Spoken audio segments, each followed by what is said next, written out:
아무리 아니라 해도 라는 제목으로 우리 오랜만에 사무엘서 강해를 이어가도록 하겠습니다. 여러분, 어떤 인물의 인생 가운데에 가장 그가 한 큰 업적들이 있겠죠. 우리 세종 대왕은 업적이 뭐가 있습니까? 한글을 만들었죠. 그리고 우리 이순신 장군의 업적은 뭡니까? 맞아요. 거북선으로 나라를 구했죠. 엄청난 업적이 있습니다. 그런데 업적은커녕 사실은 그 사람의 잘못된 일이 부각되어지는 인생들도 있겠죠. 압살롬 하면 저는 성경의 인물 중에서 참 안타까운 인물 중에 하나라고 생각하는데요. 압살롬 하면 제일 먼저 떠오르는 게 뭐냐? 아버지를 반역한 인물. 아버지 다윗을 향하여 쿠데타를 일으킨 인물로 우리에게 잘 알려진 인물입니다. 오늘부터 보게 될 이 사무엘하 15장 이하는 그 압살롬이 다윗을 향하여 반역을 일으킨 그 이야기입니다. 근데 단편적으로 우리가 이 이야기를 나누기보다는 한번 압살롬이 어떤 마음이었을까를 한번 우리 생각하면서 본문을 좀 보면 좋을 것 같아요. 압살롬은 자신의 형인 암논을 죽이죠. 왜 죽였죠? 자신의 사랑하는 누이인 다말을 그 암논이 겁탈한 것도 잘못했는데, 그리고 그 후에 다말을 헌시짝 버리듯이 버려버리죠. 압살롬은 그 암논을 죽이면서 어떠한 죄책감보다도 아마 이런 생각을 했을 거예요. 내가 정의를 세우고 있어. 아마 이런 마음이 있었을 거예요. 요즘 우리는 사적 제재라는 말을 많이 들어봤을 겁니다. 국가나 그 공권력이 그 죄에 대해서 처벌을 제대로 하지 못한다 생각해서 어떤 그런 권위를 갖고 있지 않는 사인이, 한 개인이 그런 사람들을 향하여 제재를 하는 거죠. 심판을 내리는 거죠. 뭐 그런 영화도 많이 만들어지고 실제로도 그런 일들이 있습니다. 유튜브에서 막 그런 사람들, 이제 잘못은 크게 저질렀지만 세상의 법정에서 이렇게 뭐 무죄를 받는다던가 아니 가벼운 형을 받은 사람들을 향하여 그들의 이름을 막 다 드러내고 만천하에 드러내고 해서 세상이 심판하지 못하는 거 우리가 심판하겠다, 이런 게 사적 제재란 말이에요. 압살롬은 형 암논을 죽일 때 딱 그런 마음이었을 거예요. 왕이자 아버지인 다윗이 하지 못했기 때문에 자신이 적절한 심판을 행했다고 생각했을 겁니다. 이로 인해서 이 압살롬은 3년이나 나라를 떠나게 됩니다. 망명생활을 하게 되어져요. 그리고 다시 돌아옵니다. 하지만 돌아온 후에도 아버지는 이 압살롬을 만나주지 않습니다. 2년 동안. 아버지 다윗을 향한 그리움도 있지만 또 서운함과 분함도 동시에 느꼈겠죠. 이 아버지와의 비정상적인 관계를 돌려놓기 위해서 압살롬은 어떤 일을 행하냐면 다윗의 최측근인, 그리고 자신을 다시 이 나라로 데리고 온 그 군대 장관 요압의 밭에 불을 질러버립니다. 옳지 않은 방법이긴 했지만 압살롬은 이때도 당당했습니다. 아버지가 하지 못하는 관계 회복을 지금 자신이 하고 있잖아요. 그죠? 아버지가 이 깨어진 아들과의 관계를 회복하고자 애써야 되는데 아무것도 안 하고 있는 거예요. 그것을 지금 압살롬이 하고 있잖아요. 그래서 압살롬은 방법이 잘못됐다 할지라도 자신은 이 부분에 대해서 정당한 일을 행하고 있다라고 생각했을 겁니다.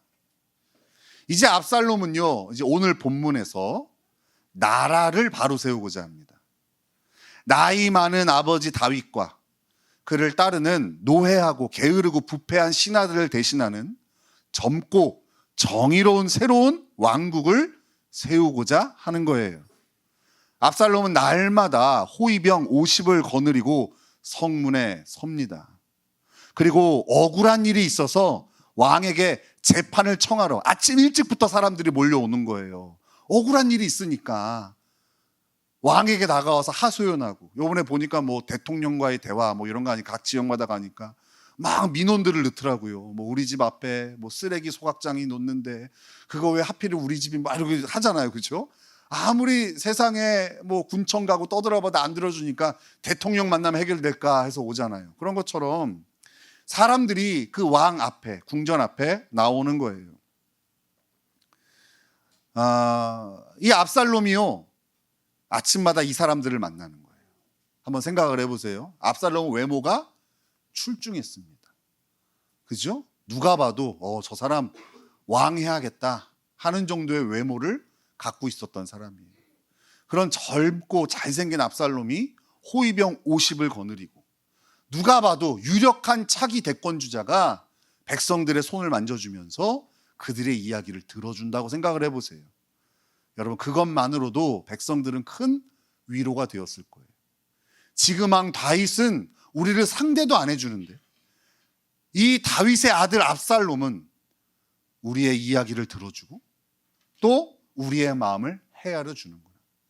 압살롬이 당장 그들의 문제를 해결할 능력은 없겠지만 그거 하나만으로도 압살롬은 백성들의 마음을 얻게 되는 겁니다. 그리고 그렇게 백성들의 이야기를 들어주면서 한마디를 덧붙입니다. 내가 소망하는 게 있습니다. 제가 이 나라의 재판관이 되면 공정한 재판을 베풀겠습니다. 제가 그런 나라를 세우고 싶습니다. 라고 백성들에게 한마디 하는 거예요. 지금 우리 얘기하자면 뭐 하는 거예요? 사전 선거 운동을 하는 거죠. 그죠? 백성들은 이제 더 이상 다윗의 나라가 아닌 이 압살롬의 나라에서 살고 싶었을 겁니다. 정의가 무너지고 백성들을 돌보지 않는 그 노회한 나라가 아니라 정의를 바로 세우고 백성들을 위한 정치를 하는 젊고 새로운 압살롬의 나라를 백성들도 꿈꿨을 겁니다. 압살롬은 이런 일들을 해가면서 스스로 생각했을 거예요. 스스로 내가 이 무너진 나라를 세우고 있어.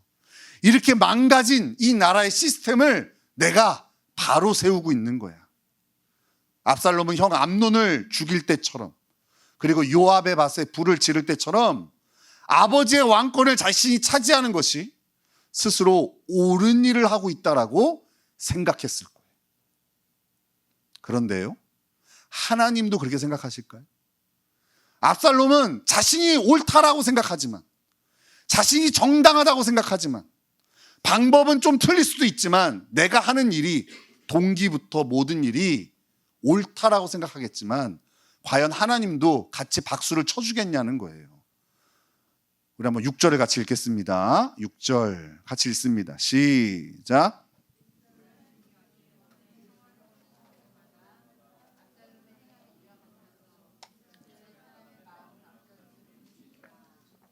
어떻게 표현해요? 훔친다고 표현을 해요. 하나님은 압살롬의 이런 행위를 훔치고 있다고 평하고 계신 거예요. 이거 우리나라 말로만 훔친다고 쓴 게 아니라요, 영어나 원어를 보면 다 부정적인 언어로 썼습니다. 합당하고 정의로운 행위가 아니라 아버지의 나라와 아버지의 백성을 훔치고 있다라고 하나님은 평가하시는 거예요. 이 하나님의 평가를 조금 더 우리가 살펴봅시다. 자, 좀 수고를 하셔야 돼요. 사무엘상 8장으로 가겠습니다. 사무엘상 8장 11절. 사무엘상 8장 11절입니다. 우리 같이 읽겠습니다. 찾으신 분들. 자, 사무엘상 8장 11절 같이 읽습니다. 시작. 이르되 너희를 다스릴 왕의 제도는 이러하니라.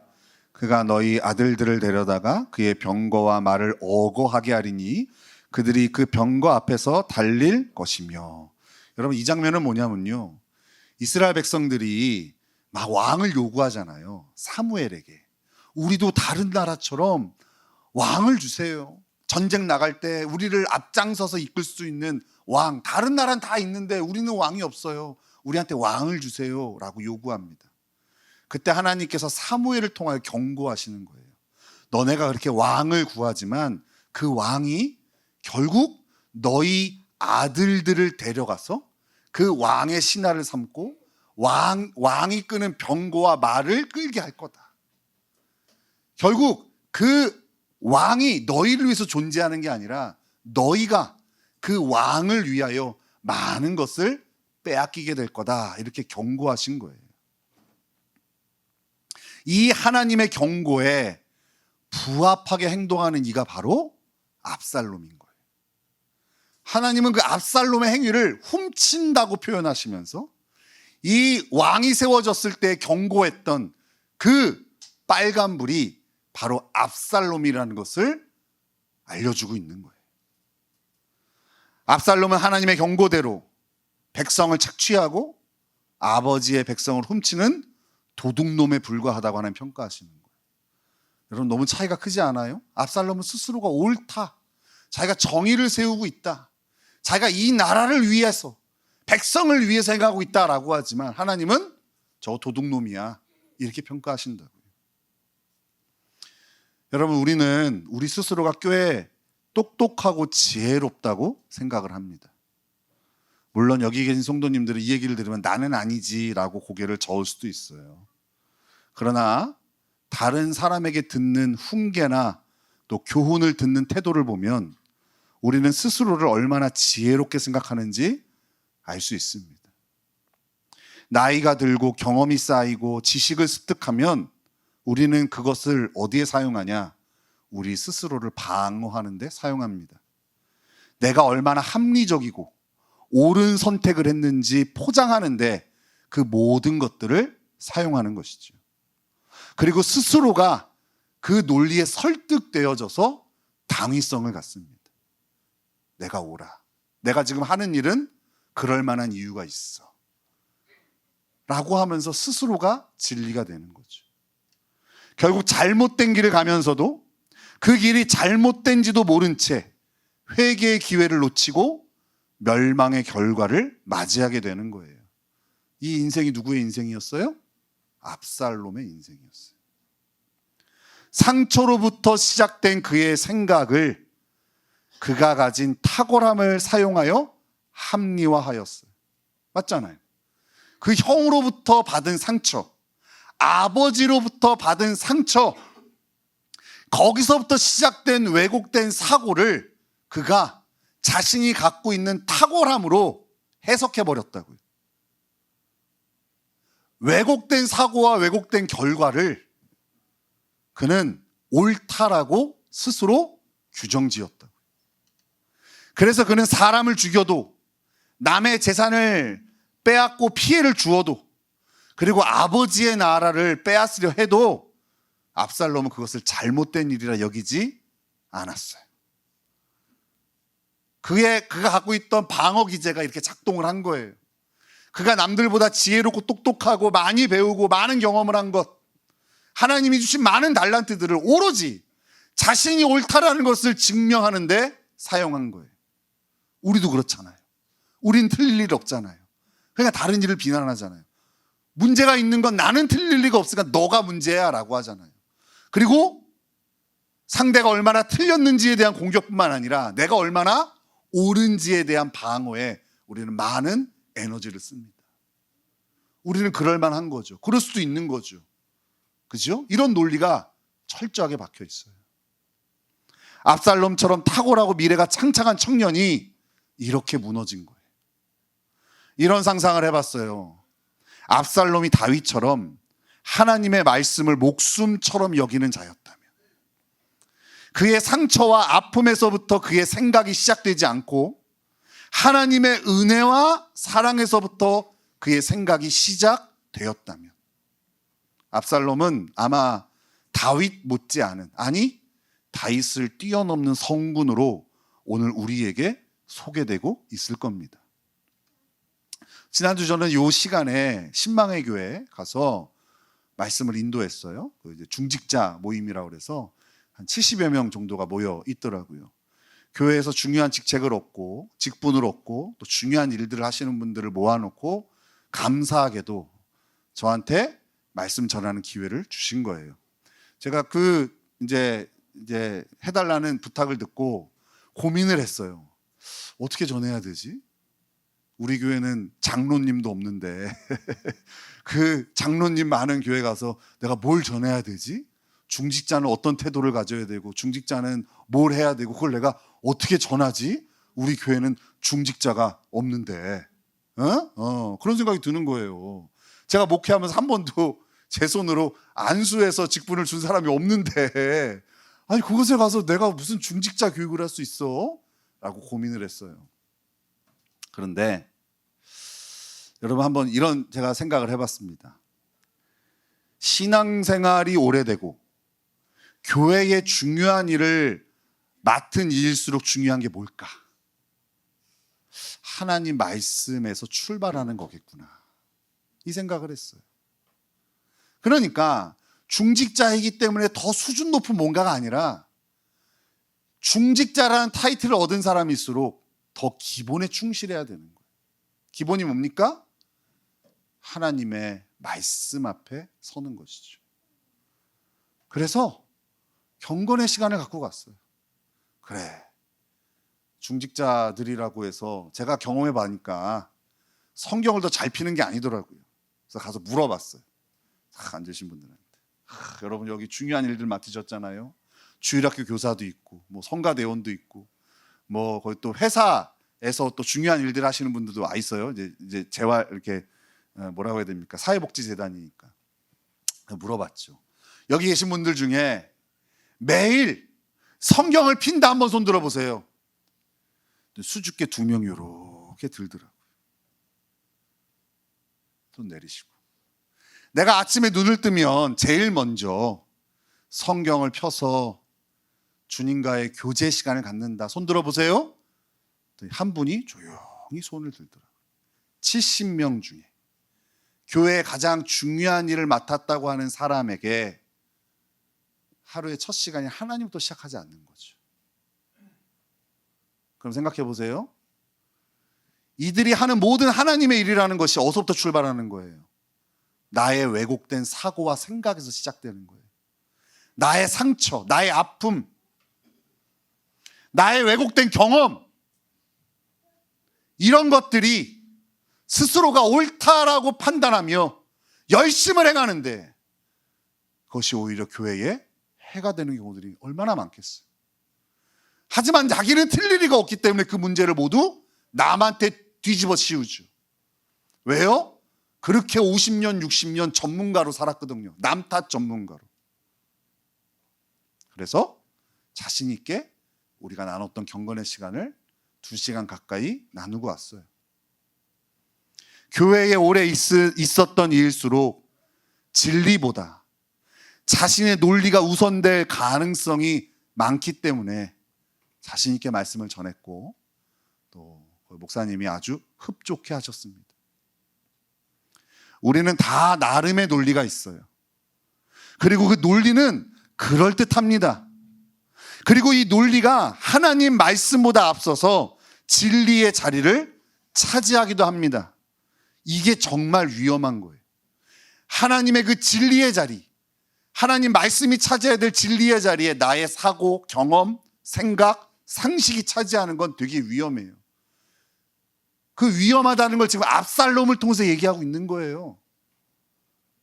압살롬의 길을 가지 않고 압살롬의 결말을 맞이하지 않으려면 우리는 하나님의 말씀으로부터 시작하는 삶을 살아야 됩니다. 어디서부터 시작해야 된다고요? 하나님의 말씀으로부터 시작되는 삶을 살아야 돼요. 상처와 아픔에서 시작하는 왜곡된 마음이 진리가 되어서는 안 돼요. 여러분 우리 모두 다 상처와 아픔이 있어요. 다 없는 사람이 없어요. 저는 없을 것 같죠? 저도 막 상처투성입니다. 근데 여러분 거기서부터 시작되어지면은요 그 왜곡된 사고가 우리를 지배해요. 그리고 그 왜곡된 행동을 해도 스스로 심신미약이라는 정상 참작에 면죄부를 줘요. 나는 그래도 괜찮아. 마음이 약하니까. 나는 이런 상처가 있으니까. 그렇게 스스로를 합리화합니다. 하나님의 은혜와 사랑에서 시작하는 건강한 마음이 진리가 돼야 됩니다. 여러분 이걸 잊으면 안 돼요. 하나님의 말씀이 우리를 압도해야 돼요. 네? 여러분 우리의 느낌과 감정과 경험과 상식과 여러 개가 있겠지만 하나님의 말씀이 그 모든 것들을 압도해야 돼요. 그래야 압살롬의 길을 가지 않아요. 우리가 가진 아무리 큰 탁월함도 하나님의 진리의 통제를 받지 않으면 그것으로 우리는 망하게 되는 거예요. 망하게 되는 거예요. 그러나 아무리 부족한 인생이라도 하나님의 진리 안에 거하게 되면 가장 복되고 지혜로운 인생의 길을 걷게 될 것입니다. 압살롬이 얼마나 안타까운 인생인지. 또 한편으로 그런 생각이 들어요. 혹시 내가 우리 성도들을 압살롬의 길로 가게 하고 있는 건 아닌지. 진리로 우리 성도들에게 기준을 세워주는 것보다 그 상처난 마음을 위로하며 압살롬의 길을 혹시 제가 재촉하고 있는 것은 아닌지 돌아보게 돼요. 압살롬이 그 상처로부터 그 인생이 주장되지 않았다면 성경에 압살롬을 능가하는 하나님의 달란트를 받은 인물이 그렇게 많지 않아요. 어찌 보면 솔로몬보다도 더 큰 재능을 가진 사람이 압살롬이 아니었을까. 하지만 그는 자신에게 주어진 상처로부터 모든 사고를 시작하며 그 모든 에너지를 자신을 방어하고 합리화하는 데 사용했어요. 그리고 그 끝이 비참한 죽음의 결과를 맞이하게 됩니다. 안타까운 탄식으로 채워지는 인생, 그게 압살롬의 인생이었다면 우리는 소망합니다. 할렐루야, 찬양과 감사로 채워지는 인생이 되기를 소망하는 거예요. 여러분, 그러길 원하신다면 하루 시작을 하나님 말씀으로 시작해야 됩니다. 말씀, 그거밖에는 수가 없어요. 아무리 똑똑하고 지혜로운 사람도 하나님 진리보다 지혜로울 수는 없어요. 그리고 오히려 스스로가 남들보다 내가 더 뛰어나고 생각이 바르다고 생각하는 사람들이 오히려 더 압살롬의 길을 가게 되는 거예요.